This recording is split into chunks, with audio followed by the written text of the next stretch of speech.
Welcome to another Real Dad Movement Daily Revelation. On this topic, this episode, we talk about time and how time doesn't exist. What are you talking about, mate? Oh, I can see it right here on my watch. Yeah, that's right.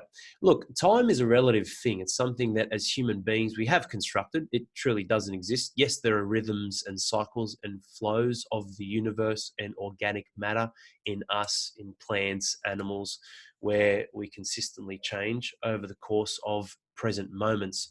But really, time is a measurement of society to form structure, to form adherence and measurements of really togetherness, engaging, interaction, transactions, all different things. And the best way to use that is through clocks to be accurate and specific. And that is true. I mean, we could look at the same thing as going, all right, I'll meet you down at the corner when these 3 ice cubes melt in the sun. I mean, that's a form of organic measurement, just like the cogs that are working behind the clock that you look at to dictate to you where the position of the sun is at that given moment.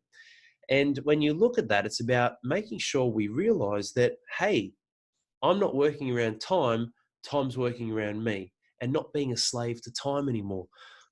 This is a touchy subject. Well, is it touchy or is it something that hits home? Because we're busy fathers, you're a busy dad, busy man, and Jesus, mate, I got no time. Everyone says you got 24 hours in the day, but I just feel bloody strapped. I got nothing. My ass is hanging out here, there, and everywhere. And yeah, you're right. We all have 24 hours in the day, but what does that mean? Someone just rattles that off and means sweet FA. And when you break that down, we've got 86,400 seconds in a day. But what does that even mean? It's about looking at the construct and the concept of time and how you can use it to empower you. I don't have time to train an hour every day or do meal prep every Sunday. These are some common things that dads hit me up with. And it's like, hey, mate, what's the point of training an hour every day? Why are you doing meal prep? Just peel the onion layer back one and you'll see that it doesn't matter about the time. It's the story behind the time that's ultimately limiting who you can become and the actions that you can take moving forward. That's an absolute. That is the truth, whether you admit that or not. For myself included as well, we can all fall down to believing some of the stories we put in place, but also the purpose behind it. Well, maybe you don't need to train for an hour. What if you only had to train 30 minutes, 3 days a week?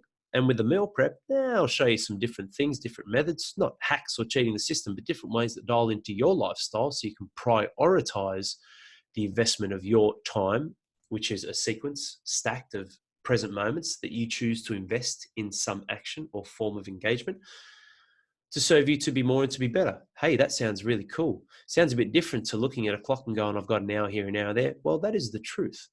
I don't have time as an excuse, and I use that as well at certain periods because for me, it's like, I was going to say at certain times, but I do. At certain times, I use that because it's something we've been conditioned to believe and use as a backfall where we're really a slave to time. You're not. If I don't have time, the reality is, and I say this in the nicest possible way, but when I say this, it's like, hey, mate, look, I didn't prioritize the time to do this or to message you or call you back because I had other things that are more important to me right now. Now, look, you can take that with a grain of salt or you can take that as an insult, but that is the truth. And we gloss and sugarcoat over things. And, oh, sorry, mate, I didn't have time. Sorry, I got caught up or someone held me up. It's like, well, like, are you forfeiting the ability to control your entire life? It's like the other episode where I talk about triggers. Like, are you really that triggered where you no longer have any control? You're forfeiting your feelings and emotions to someone else. That's a scary thing, man. Like, there's already plenty out there that we can't control, nor should we worry or want to try and control it. Yet for some reason, you want to try and attach to elements you can control that you can't, and elements you can't control that you can. Now we can see the dilemma here. So when we continue to fall into this bad pattern or behavior, what it does is it doesn't gift you any opportunities to create more time or create more spatial and temporal awareness of what I need to do, what's important for me, what can I do now to get ahead, and prioritizing the purpose behind that puts you in a position where you feel like you're just in that rat race. You're just going around and around and around. You don't know what to do, who to turn to. I'm alone. But what do I do? Like, do I need a time management coach or a life coach to help me here? Like, come on, man. It really is something that is hard to get your head around and hard to gather initially because of how much we've been conditioned to it. I'm the same here. I'm doing this right now and I'm aware of the time that it's taking to deliver this episode and trying to keep the episodes I do between 3.5 and 10 minutes. And for me, it's about purpose behind that. having that efficacy in what we're doing, in the deliverables, the value we're adding, without taking too much of the time you have, so you can invest the right amount to get that golden nugget that you need out of the message today to construct better value and more efficiency with the remainder of the time that you choose to invest. And when you look at it that way, mate, and you plan it, you will win. You'll get ahead. I do daily plannings every single day now. It's taken me 3 years to do it, but I'm finally doing it. Daily plannings, and it's awesome. It gives me so much more time. And that's the way to look at it. That's the scope. That's the perspective you can have. I've got a lot more free time now. I'm looking at my schedule going, oh man, should I add some more work in here and here and here? Look at that. I've got a good chunk of family time here. I've got a good chunk of family time there.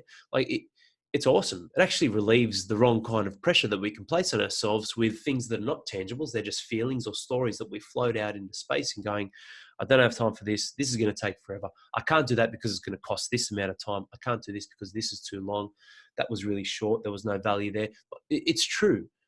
We formulate a perception of a value system and judgment system based off the back of the way in which we see time, and sometimes see our own time. And that should be the most valuable thing to you.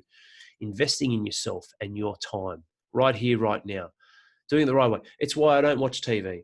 It's why I don't. Like, I might watch part of a kids movie with my kids here and there, and that's to connect with them and have a few laughs, right? It's more for them. I don't even care what the content is or what the movie is. I don't watch time or read newspapers or do things that take away the time that's important to me, that I choose to invest and prioritize. It's going to add value to my life, from which I can add value to the world on my terms. You don't read the newspapers, you're uninformed. Or do you mean misinformed? It comes down to whatever you want to believe, right? But I want to invest in what's more important for me, to have a higher level of value and purpose in my own life, from which I can create more value and add more value and impact to other people's lives, including my family's, and then everyone wins that way. I don't see how it could be any other way. So when you utilize and use time the right way, mate, I guarantee you'll get out on top. You'll come ahead in planning the work, working the plan, and actually seeing that you are freeing up the ability to prioritize more time and create more space. You will. I guarantee you will. Give it a try. Give it a shot. Daily plannings. You will fall down. You won't stick to it. It's hard. You got to do it again. You got to do it again. It's like someone giving up smokes or it's alcohol.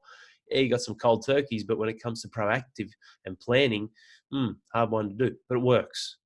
Make sure you realize you are the master and creator of time, not the other way around. It's a term, something's coined, from which we use organic rhythms and cycles in the universe to validate or justify the reasons why we can or can't do something. No. This is your world.